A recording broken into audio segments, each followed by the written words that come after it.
बेटा मुझे देखकर इग्नोर मत करना। इस बार जो भी एग्जाम में पास होना चाहता है मैं पास कर दूंगी, मगर मेरा भी एक काम करना होगा। तुम्हें इस वीडियो को एक लाइक और चैनल को सब्सक्राइब करना होगा और 5 सच्चे मित्र को शेयर करना होगा। श्रीपाद प्रबोधानंद सरस्वती जी महाराज कह रहे हैं, यदि समस्त दुखों से तुम्हें मुक्त होना है, परम आनंद की प्राप्ति करनी है। देखो, सबका लक्ष्य है एक छोटे जीव चींटी से लेकर के ब्रह्मा तक उस परम सुख को प्राप्त करना।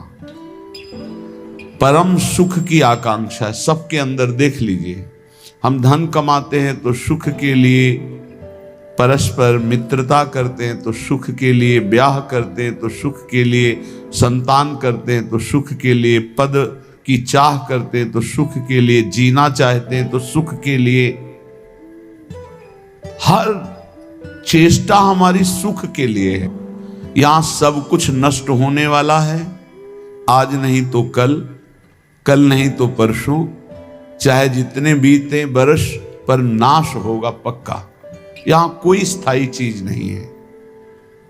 अशाश्वतम और दुखालयम, कुछ भी इकट्ठा कर लो, कुछ भी भोग लो, सुखानुभूति नहीं होगी। सुख कहते हैं जो स्व से प्राप्त होता है, दुख कहते हैं जो पर से प्राप्त होता है। पर से प्राप्त करने की सुख लालसा ही हमें दुख में फंसाती जा रही है। स्व स्वरूप है, पर सब कुछ है। स्वरूप के सिवा सब कुछ पर है। ये स्वाप्निक सुख दुख ही है, जिसे हम सुख समझते हैं। ये सुख नहीं, ये सुख की छाया है, समझ पड़ती नहीं। ये गिरधर की माया है। ये ऐसी माया है, ऐसा लगता है इसको भोग लिया तो सुख नहीं मिला, इसको भोगें तो शायद सुख मिलेगा, इसको चख लिया अब इसको चखें, इसको देख लिया अब इस, ऐसे भागता रहता है मन इंद्रियों के साथ। सबकी चाह सुख है, पर यह चाह की पूर्ति जगत में नहीं होने वाली, ये प्रभु में ही होगी। चाहे जितना भटक लो, जब तुम्हें विपत्ति, दुख और अशांति लगे, तब भगवान की शरण में आ जाना। देखना कैसी तुम्हें शांति मिलती है, कैसे तुम्हारा हृदय आनंदित होता है। क्योंकि हम आनंद सिंधु के बच्चा हैं। हम जब अपने घर लौटेंगे तभी सुख मिलेगा। आनंद सिंधु प्रभु के नाम रूप गुण लीला के सिवा कहीं किसी को सुखानुभूति कभी ना हुई है, ना है, ना होगी। धाम में जो वास करते हैं विष्णु माया से उत्तीर्ण हो जाते हैं। आनी है, ये आन है, धाम की मर्यादा है, ये महिमा है। यहां जो वास करते हैं भगवान की माया से मुक्त हो जाते हैं। धाम का प्रभाव, यहां की रज का प्रभाव।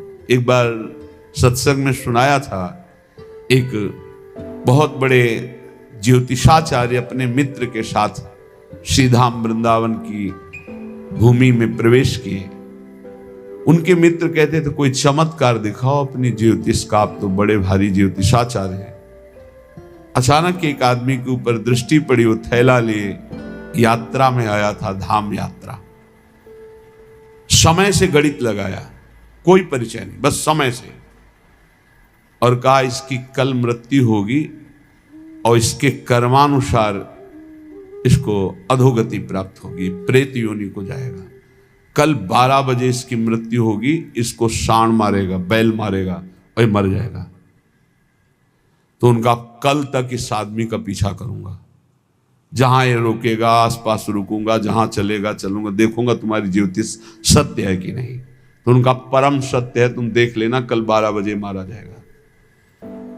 ठीक उनका अनुसरण किया। वो बाहर से आए हुए यात्री थे।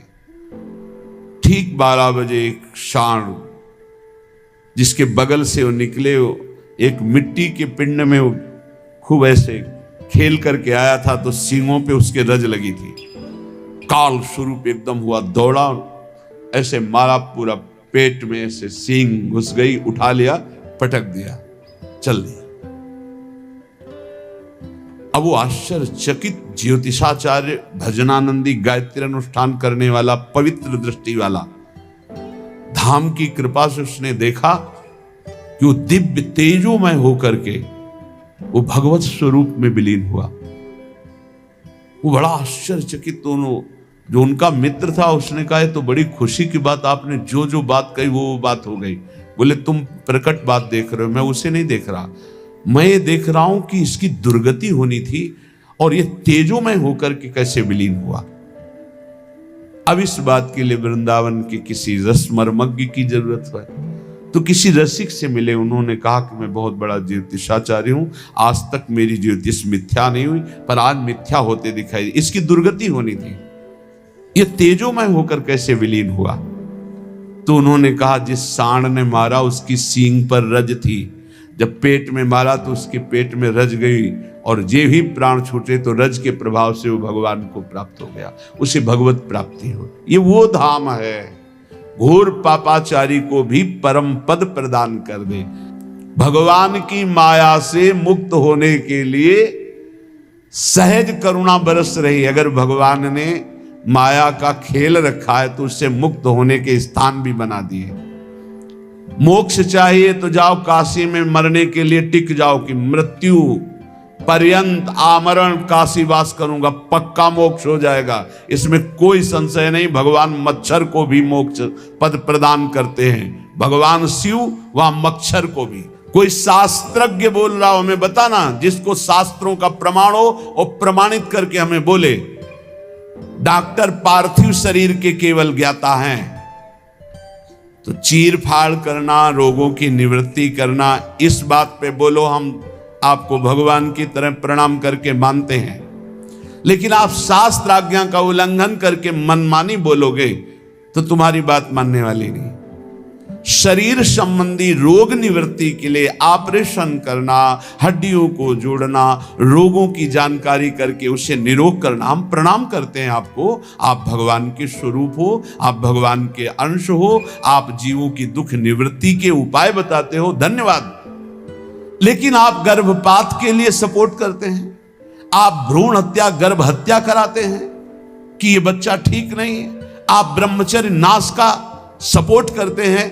ये आपके लिए बहुत गलत है, क्योंकि आप जगत मंगल के लिए डॉक्टरी सीखे हैं, जगत अमंगल के लिए नहीं। ये अमंगल करने वाली चेष्टाओं को आप थोड़ा संयम में रखें अपनी बुद्धि को। आप तस्मात् शास्त्रम, शास्त्रों का स्वाध्याय कीजिए, वेदों का नित्य स्वाध्याय करो, महापुरुषों का संग करो, फिर देखो तुम्हारी वाणी पवित्र हो जाएगी, फिर तुम वही बोलोगे जिससे जगत मंगल होगा। ये जो ब्रह्मचर्य नाश करते हैं व्यर्थ में, बहुत पछताना पड़ेगा, जीवन मृत्यु तुल्य हो जाता है। इतनी आसक्ति प्रबल हो जाती है कि बड़े बड़े ज्ञानियों को भी माथे पे हाथ रख के सोचना पड़ता है, मैंने आसक्ति क्यों की।